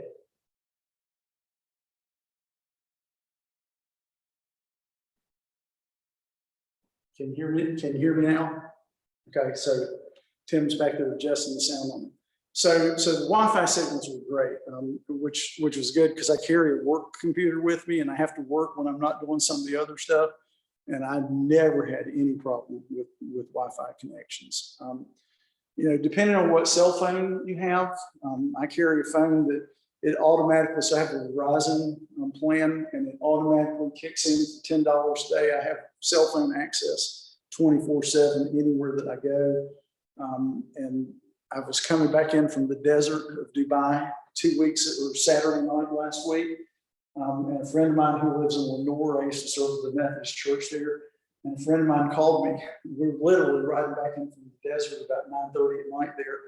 And he called me to tell about a mutual friend of ours who passed away over the weekend. And he was like, "Where are you?" I said, "I'm actually in a 4-wheel drive vehicle driving back in from the Dubai desert into downtown Dubai to our hotel." And he's like, "Why did you answer your phone?" And I said, "Because I have one, okay? I have to stay connected." So if you want to do that with Verizon, it's a $10 a day thing to be able to do that. So I have to do it because of work now, but I would always do that. The Wi-Fi works great on any kind of device that you want to use. Next question. So would it be a dedicated group? Or we have other people? So I'm going to tell you that it's really based on 2 things. It's based on how many people we have doing this particular itinerary, and it's also based on how many people you have that are traveling as a part of this group. So normally buses in the Holy Land are 45 to 55 passenger buses, and we never fill them to 100% capacity. Because you end up having some people who need to stretch out, or some folks can't sit here, they have to sit there. Jamie needs 2 seats to sit in, because by the time I take my suitcase that I have to carry with me, it's going to eat up space. But I would, again, when I took the group in 2010, we happened to be the only group in the Holy Land at that time. So we had a 50-passenger bus for 17 people for the time that we were there.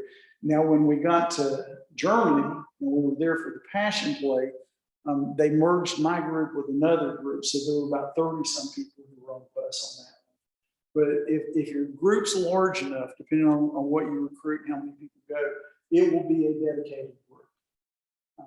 And that, that's our preference to do that. And I would just about guess that in the Holy Land, you're going to have your group on its own bus. Can't promise that in Germany. But again, Germany hasn't even opened up from the pandemic yet. So there's still parts of that world we don't know what it's going to look like. But ask me in September, because I'll know by then. My daughter actually lives in Germany now, so I have a lot of clues about what's going on. So, is that anything else? Do you have more? Did I get? Go ahead. Travel insurance. We've been to 30-some countries and never purchased it. What do you recommend? So if you were traveling right now, I would tell you 100% you need travel insurance, and it has to do with pandemic related stuff. If you went over there, if you went in the Holy Land and you tested positive for COVID, you're going to have to go into isolation for 12 days. If you have travel insurance is going to pay for the isolation cost. If not, enjoy. Travel insurance is one of those things you don't ever need it until you need it, and then you're grateful that you have it. Now, I will tell you, when the pandemic started shutting down stuff last year, there were a lot of people who lost money because the travel insurance companies, not just the one that we primarily use, but companies came back and said this was a foreseeable event. The global pandemic was a foreseeable event. I have nobody's in the insurance industry who's here or listening right now, because I think their standard protocol is to say no to everything to start with. And they were pretty consistent on that.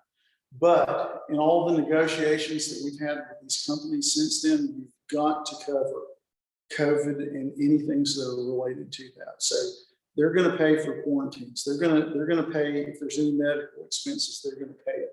And again, you don't need it until you do. You recommend 2 or 3 companies? There are a lot of companies do it. We actually use a group called TripMate. It's on the EO website that you can purchase through us. And again, there are other folks out there. We investigated probably a dozen different companies over the last year, and decided this was who we would stay with, and we renegotiated some terms with them, particularly related to the pandemic. What I like about, and again, I'm not trying to sell you this, okay? So I want you to hear that. It's what I like about traveling with EO and letting it happen through EO.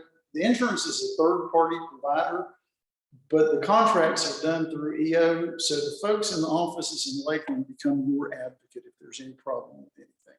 If you go out and you do your own trip insurance, which people are certainly able to do, you're your advocate. Nobody in our office is going to be able to help with that. So that's, I buy travel insurance when I travel, and I usually buy the TripMate insurance through EO. Unfortunately, I've never had to use it, but I know people who have, and they were grateful for it. So I would recommend it. And you're going to be on a long journey. You're going to be on a long journey. We hope nothing happens to anybody, but we can't guarantee that.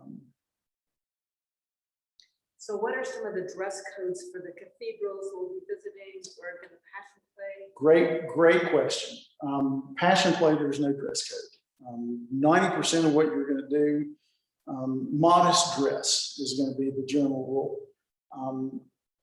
You don't really get to go. We don't really go into any of the mosques in Israel, because the two places that are most familiar to people will be the Dome of the Rock, the gold covered dome on top of the Temple Mount. And then the mosque that's actually up there is called the Al-Aqsa Mosque, and you can't go in there anymore unless you're Muslim. But when you go to the Temple Mount, women's needs have to be covered. So when I was there in 2014, I had 2 women from Lenore with me, one from Lenore and her sister from Winston-Salem. And we got up there and Laura was wearing a skirt and it broke literally right above the kneecap. And we got up to the top and the guide said, or not the guide, the guard said, you can't come up here because your dress is inappropriate. So you got to have your shoulders covered. You don't have to have arms covered, and you got to have your knees covered. So she just walked over to a vendor and actually bought a cheap scarf and tied it around her waist and let it hang. When you go into the cathedrals, well, when you go to the western wall, obviously men have to have head coverings on to be able to go down to the wall to pray. If you don't have them, they actually have them there that they'll loan you that you can throw back in a box when you get through. I'll tell you, you're going to want hats anyway, because the sun gets pretty intense sometimes. And some of us are more violently challenged than others. And I'm looking at you while I say that. So I represent that statement really well. But generally, your guide is going to tell you, this is a modest dress place. So we had younger folks who were traveling with me during that summer trip, including my 17-year-old daughter. And they might wear a top that's more like a spaghetti strap or a thin strap. The guide would say, this is a modest place, you need to have something else. My son actually was 19 and all of his pants were cargo pants with the zip off legs on it. And so what he did is when we had to go into the modest places where he couldn't wear shorts, he'd just zip his pants back on. And as soon as we got back to the bus, those things, or actually when we walked out of the site, he'd take them off and stick them in his backpack that he was carrying. But it's nothing like when I was in the UAE, women to go into a mosque in the UAE, your hair has to be covered and you have to be covered all the way through the wrist and all the way through the ankles. So the 2 women that were traveling with us when we went to the Grand Mosque in Abu Dhabi actually bought abayas, which is the Arabic term for it. So it's they wore it over the top of their clothes. So it's all the way to the collar, and then had a scarf that they taught you how to wrap, and literally you can't see their hair. Their face didn't have to be covered, but they definitely but you don't have any of those kind of places. Most of the cathedrals will be moderate dress.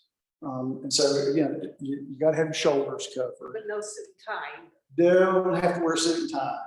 Jamie took a sport coat this last time because we were meeting with the mayor of Bethlehem and doing some other stuff like that. And I thought, I don't wear one of those at home. I'm not wearing one of those. I had a dress shirt on, had a button-down dress shirt on most of the time, but no, you will not need to take coats and ties.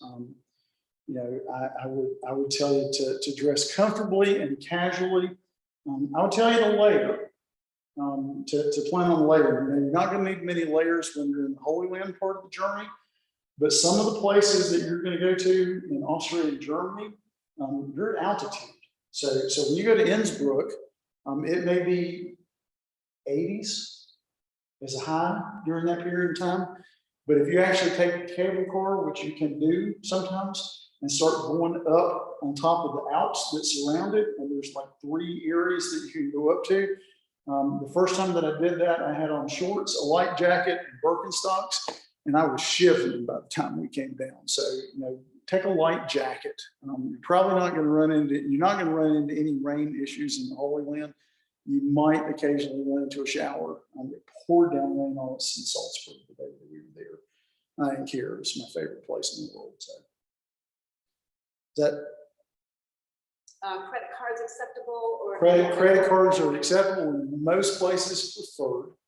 So basically, all of your expenses, with the exception of lunch, are the covered. little tourist shops where we might stop. I would take and depending. So some shops we take you into, and we know those shops, and you know the shop owners, and you won't have any problem. When you're walking through the old city and even some other places, some of the markets, you have it's almost like kiosks, but they're literally booths. And so this is one of the words that you're going to hear all the time when you walk through the old city. Please come take a look. Please come take a look. Have just the size for you. I don't have my hat. I have hats if you want to buy a hat, or come look at my carvings. And in those places, they will take U.S. currency. And I'm talking particularly in Israel. They will take U.S. currency. And so I usually carry stuff, and I break it down into dollar bills and $5 bills, because You can, most of those places, you're going to negotiate prices with them. And if you don't feel comfortable doing that and you have somebody else in your group who's good at it, let them buy stuff for you. Because if you pay what they ask you for, they're going to laugh out loud as soon as you turn around. They expect you in those places. But some of the other places, most of the bigger shops and stuff like that, that we will take you to, U.S. credit cards, and that's really more preferred thing than even using currency. When I'm in Germany and Austria, I carry euros around with me, and I rarely ever use them. My credit cards that I use, my banks don't impose any kind of, they used to put conversion fees on everything. So even when I was in the Emirates last week, and I bought a couple of things, and they said, you want this in US dollars or in the AED, which is the Arab Emirates currency? And I was like, doesn't matter. To ring it up in your stuff, doesn't matter. My bank's going to do the conversion. And honestly, I got better conversion rates from my bank than I got for what they were doing on the street. But credit cards work great. Don't ever carry traveler's checks. Nobody knows how to deal with traveler's checks. I don't even know if you can still get them. I haven't taken them so long, but I've had people who blow them and they have real difficulty trying to use traveler's checks. Your lunches, when you're traveling, will be on your own. And generally, you want cash for lunch, $12 to $15 a day max at the places that we're going to take you to. The other thing that we do with cash is the tips that go out to the drivers and the guides. And so you'll have that happen 2 different times. You'll have it happen once in Germany and once in Israel, because you'll have the same driver and same guide all the time. And we'll have information to everybody about what the suggested rate is for that.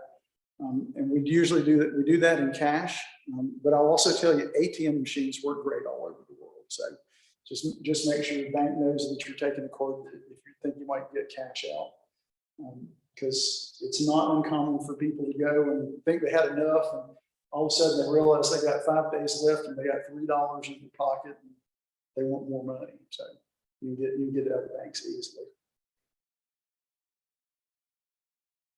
Does EO limit our luggage, or is it by airline determination? It's really by airline determination. And so generally, you're going to be allowed 1 check-on bag, one carry-on bag, so, and then 1 personal item. So what's a personal item? This is my personal item. And so my backpacks, all of my cables, all my electronic stuff, this is the bag that never leaves me when I'm flying. So my other bag, they may take at the gate and put on a plane if there's not enough space to store. The international flights, that's not a problem. Some of the domestic flights, it gets to be an issue. But I'm going to keep all my medications, my money, my passport, all that kind of stuff is going to be on this bag. And so for me, it's just easier to carry a backpack. My wife used to carry a purse that I lovingly referred to as her suitcase. I said, you can put more stuff in your purse than I can put in my backpack. But the weight limits vary, but you're generally somewhere around 45 to 50 pounds. And so I suspect that Tim and Karen as hosts will actually get a gift from EO as this thing starts rolling, or at least Karen will, because she's a new host now. Tim's been a host for a while, and it'll have a luggage scale. And I would tell you, if you're afraid of what your bags are going to weigh when you come home, which would be me, having a little cheap luggage scale that you can hold up and see how much your bag weighs. But the airport will be glad to tell you that when you get there. One of the guys that I was traveling with coming out of Dubai, actually coming out of Greece, so he'd packed his big suitcase and it was 3 kilos overweight. And they were like, you can pay 200 euros or you can move stuff into another bag. He's like, I'm not paying 200 euros for an overweight bag. So he had another little backpack that he could pull out and stick a bunch of stuff in. So now he carried a second backpack on the plane as his second bag. So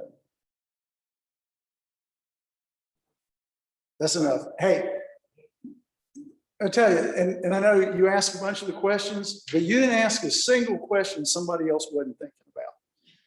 And that's just the truth. And as more people start getting interested in the trip and start getting in, they're going to ask the same questions again. So I'm glad that you asked them. Don't ever apologize for asking. And again, you know, Tim and Karen know how to get in touch with me. Gail knows how to get in touch with me because she got in touch with me, 3 months ago and said, hey, I think we've got a group that wants to go again. And I said, great, you want to be a tour host? And she said, let's talk to Tim about that. And I said, well, Tim actually is a tour host. So let's get Tim in. And so excited that you guys are doing this, and hope that I'm there in one of the places, and I may be, and I may not be. I know what my travel schedule is through the end of October right now, and the rest of it's a mystery beyond that. So, but you're going to have, we talk about these as being Christian journeys of a lifetime, and it's plural. It's not just one. You're going to have a fabulous experience. I want to hear about it. You know, if you're doing stuff on Facebook, I post when I travel. I want to see what people are experiencing. So I want to know. Just a little bit about registration. So the registration process, there is a brochure. There's a registration form on the back page of the brochure. You should also have, if you don't, I'll get it for you, the digital link for it. So the great thing with the digital link is you can put it in church newsletters. You can put it on websites. I post mine on Facebook whenever I'm traveling, because I've got friends all over the place who want to know what I'm doing. So you can fill out the paper form and send it in, but honestly, the preferred way is actually to fill it out and then call in and do your registration. You call, they'll get you to the guest services department. And so what you'll want to know is, I think both of you have your host ID numbers that are printed on there. So you want to make sure, I'm pretty sure they are. At least the web link is. So yeah, so it's this back sheet right there. So, you know, the print, somebody on here said, I can't read this with the microphone glass. And I said, yeah, the lawyers put a lot of this stuff together. It's all the fine print kind of stuff. But you just want to check whichever box, whether you're coming from Tim's church or from Karen's, or maybe if you're in Tim's church, you want to travel with Karen and not with Tim. So, you know, that it's just make sure you check for one of those. And that all has to do, and the numbers up there have to do with making sure you get registered for the correct tour. The price that's presented actually includes a 4% cash payment discount.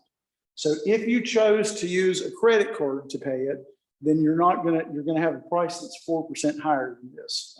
So you'll want to be aware of that. And we've had people who started and they put it on a credit card, realized that, and they just came back and we actually refunded the credit card amount and did it on the cash price on it.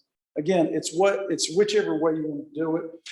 If you're talking to them on the telephone and doing a registration, you can use an ACH payment, which basically you would give them authorization to draft it out of your account and to draft the account. So you don't have to send paper checks.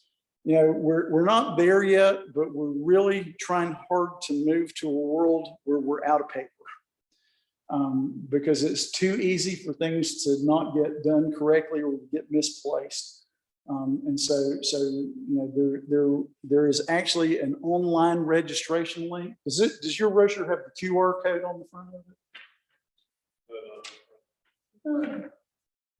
I need to speak to folks about that. So a lot of them now, we're actually putting a QR code, and it takes you to the website where you can register directly from the website.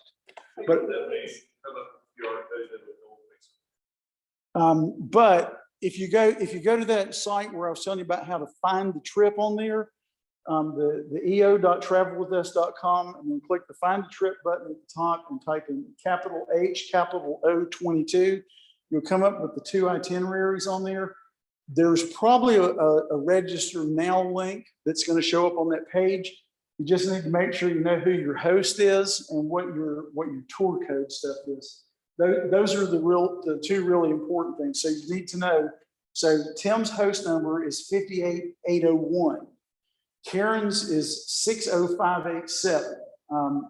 And your tour code, the tour is HO22 for Holy Land Oberammagau 22. And then you need to know the departure date for it too, because that's the additional part. So if I'm working in my computer system and I'm looking up your trip and I can get into all the detailed stuff on it, I'm going to look for HO22 092322E. I'm not entering as a date. That's your actual tour code, which is also on the top of the front page of the brochure. You'll see it there. So we're ready to start registering. We're ready to start registering. And you guys need to register too. And I'll talk to you about that before I leave, because as host, your registration is a little bit different than everybody else. I have another question. Yes, sir. We got two different tour guides. Which one are we supposed to use? So your tour guides you're gonna have one in Germany and one in Israel. I mean, So they're not by us. Oh, well, you're gonna travel together. So who do you want to travel with? Karen, if you I don't know, probably. You wanna upgrade? You wanna, did you hear that? I no longer have, I'm no longer a tourist. Thank you. No, the easiest way to do is the folks who are coming from Lincoln travel with Tim as your tour host. So that's what confused me. You have two tour hosts in your group. You don't have two tour guides, okay? Although they'll do some guide stuff too. And that, again, you know, one of the things as a host that I love to do is I love to teach at some of these places. And I always let my guides that are leading our group do their stuff first. And I'll just tell them up front, hey, I usually do Bible studies with my group before we travel, because I want them immersed in these stories. Because if not, what you're going to find out is you're going to be overwhelmed with what you see here. I mean, it's just, rapid fire and really cool stuff. And if it's your first time, you're going to have your camera up and you're click, click, click, click, click all the time, because we want the pictures to make memories. But sometimes when I'm looking through my camera or I'm looking at my cell phone trying to take all the pictures, I'm not hearing everything. So yeah, I would suggest the Lincoln folks sign up under Tim's number, and the Wilkesboro folks sign up under Karen. And if you're neutral and you're not a part of either one of them, just decide who. And you heard what got said over here. If you want to upgrade, go with Karen. So, you've heard that, but you've heard that. No, they're going to travel together and they're going to share leadership for this trip, and you're going to be blessed because of that. Hey, your idea of share and my idea of share may not be always the same thing. So I think the battery's about cooked on this. All right, what else? So if you come up with a question next week or a month from now or 6 months from now that you don't know, how are you going to find the answer to the question? What's the easiest way to find it? Tim. Get in touch with Tim or Karen and say, hey, I want to know this. And if it's something Tim doesn't know, Tim's going to pop it to me, and I'm going to either answer it or I'm going to refer it to somebody else at the company if it's something that I can't answer. Which there's very few of those things anymore. So. Your enthusiasm is incredible. I retired last year in the annual conference at the age of 61. I will tell you that I had gotten to the point in my life that preaching was the thing that I loved to do more than anything else, preaching and teaching. And when I had the opportunity to take this role on full-time working with EO, at first Bishop Leland and I had conversations. He was actually going to appoint me to this ministry. And it would have been the first time in the 47-year history of the company that a full-time clergy person was appointed. And got to looking at some of the other stuff and said, I don't really need to do it like that, because then I don't have to fill out all the paperwork and the forms, and I don't have to do this and have to do that. But it's a ministry for me. I get excited. I love travel. You probably got that. But I love going to these places, and I love being there when people who are going the first time. I love watching when that moment comes, and I can see it. I can see it in people's faces. The church that I worship in now in Waynesville, Keith Terman's our senior pastor. I've known Keith for 30 years, and for a year after I moved up to my house at Junaluska on Sundays, Keith would preach, and either on the way out the door or in a text message, as soon as I got back to the parking lot, I would say to him, I wish I'd have known you were talking about this, because I would have told you about it. And finally, Keith looked at me one day, and it was what I've been waiting for, and he said, why don't I know these things? And I said, because until you go, you can't know. Until you see it, you can't see it. I mean, you just can't. I said, I can tell you about it all day long. When you get to personally experience that, I won't have to tell you anymore. You'll be telling me. And my congregations would say, it changed the way that you preach. You painted pictures about these places. It was like we were standing there with you, even if we never get to go, kind of thing. And so enthusiasm for me is because my ministry now is about helping other people figure out how to do this. And it has nothing to do, I made more money before I took this job than I make right now. It's not about that. I just, nothing brings me more joy than to see somebody and literally to watch it. When I get to travel with them, when I get to see it, or I hear the stories, or I see the stuff on Facebook, and all of a sudden there's this big wow. And I'm like, that's what we want. Our company's motto, and it's been this for the longest time, is we are about changing. We're about changing individual lives. We're about changing ministry, and we're about changing the church through Christian journeys of a lifetime. And I'm living testimony. I started 21 and a half years ago. I wish I'd have started my first year in my first appointment. My dad kept trying to tell me, you gotta go, you gotta go. And I was doing mission trips all over the world. And I said, I don't have to go to Israel to see Jesus. Well, I still don't have to go to Israel to see Jesus. But seeing the land and connecting to the places made the stories come to life in a whole different way. So that's where my enthusiasm comes from. I always said as a pastor, some things I did because you paid me really well, and other things I did because this is who God wired me to be. At this stage of my life, this is who God wired me to be. So thanks for putting up with me. And I'm excited for you. You guys are going to have a fantastic experience. All right. Thank you. So I have a couple of things here if anybody wants them. So these are brochures that we've been doing forever. And I think you guys had some from last year that you're welcome to take it. It's just a basic statement. Will we be safe in the Holy Land? So it hasn't added about from Hamas rocket fire in here, but the general principles are basically the same. And then if you want a wonderful educational opportunity to spend, I just dried up, so I need to know. you take as many of them as you like, because I have more bags of these at home. I've forgotten that I have. I actually used mine a lot.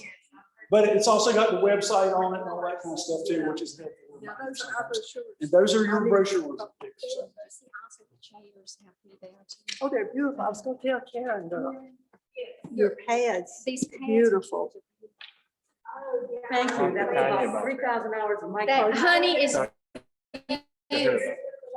Oh, did she do Oh, that? it's beautiful. Oh, Each they one are. of these pads takes 1,000 hours. When we came in, that's when They're gorgeous.